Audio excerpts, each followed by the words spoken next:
आज हम बात करने वाले हैं केमिकल बॉन्ड। इस वीडियो में हम समझेंगे केमिकल बॉन्ड क्या होते हैं और कितने टाइप्स के होते हैं। Chemical bond the force of attraction that hold two और मोर एटम्स। केमिकल बॉन्ड के अंतर्गत जब एटम्स के बीच में फोर्स ऑफ अट्रैक्शन होती है, मिलकर दो एटम मिलकर के बॉन्ड बनाते हैं, उनके बीच में क्या होता है, फोर्स ऑफ अट्रैक्शन होता है, तो हम उनको क्या कहेंगे, केमिकल बॉन्ड कहेंगे। This process is accompanied by decreasing in energy. ये क्या होता है, इस प्रोसेस के चलते, मतलब जब एटम्स मिलकर के जब बॉन्ड बना रहे होते हैं तो उनके अंतर्गत क्या होता है, एनर्जी डिक्रीज हो जाती है और स्टेबिलिटी इंक्रीज हो जाती है। Atoms are reactive. Atoms actual में रिएक्टिव होते हैं, वो रिएक्ट करते हैं और क्या बनाते हैं, मॉलिक्यूल्स बनाते हैं और स्टेबिलिटी गेन करते हैं। क्लासिफिकेशन हम यदि देखें बॉन्ड का, तो strong bond and weak bond. हम बॉन्ड को दो तरीके से बॉन्ड बनाते हुए देखेंगे। स्ट्रॉन्ग, एक तो होगा स्ट्रॉन्ग बॉन्ड और दूसरा होगा weak bond. Strong bond weak bond के चलते कितना स्ट्रॉन्ग होगा, मतलब हम इसको स्ट्रॉन्ग बॉन्ड क्यों कह रहे हैं और हम इसको वीक बॉन्ड क्यों कह रहे हैं। स्ट्रॉन्ग बॉन्ड को हम देखें तो स्ट्रॉन्ग बॉन्ड के अंतर्गत 200 किलो जूल पर मोल देखने को मिलती है, जबकि इधर भी ज्यादा ही देखने को मिलेगी 200 से, जबकि इसके अंतर्गत हमको कैसे मिलेगी, 2 से 42 किलो जूल पर मोल। अब हम देखते हैं स्ट्रॉन्ग बॉन्ड में कौन कौन से बॉन्ड आते हैं। इसमें आते हैं आयोनिक बॉन्ड,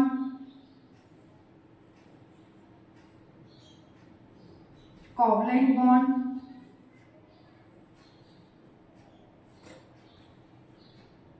कोऑर्डिनेशन बॉन्ड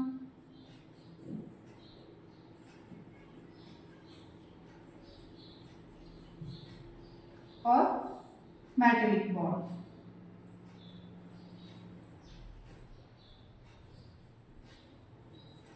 जबकि इसके अंतर्गत हमको देखने को मिलेंगे hydrogen bond,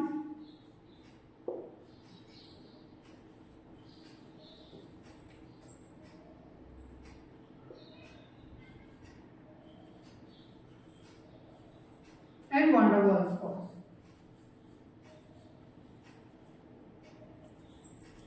covalent bond, coordination bond और मेटालिक बॉन्ड। जबकि इसके अंतर्गत हमको देखने को मिलेगा हाइड्रोजन बॉन्ड और वंडर वॉल फोर्सेस हमको देखने को मिलेगी। अब इसके केमिकल बॉन्ड हमको समझ में, आप लोगों को समझ में आ गया होगा, जिसके अंतर्गत हम देखते हैं फोर्स ऑफ अट्रैक्शन। जब दो एटम मिल करके एक बॉन्ड बना रहे होते हैं, उनके बीच में एक फोर्स ऑफ अट्रैक्शन काम करती है, एक फोर्स होता है जो कि मॉलिक्यूल बनता है और जिसे हम क्या कहेंगे, केमिकल बॉन्ड कहेंगे।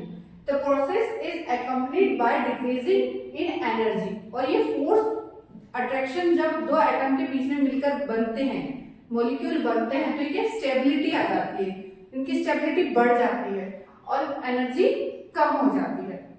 The atoms are reactive। Atoms actual में रिएक्टिव होते हैं और when they form molecules, और जब ये मॉलिक्यूल बनाते हैं ये स्टेबिलिटी अटेन करते हैं।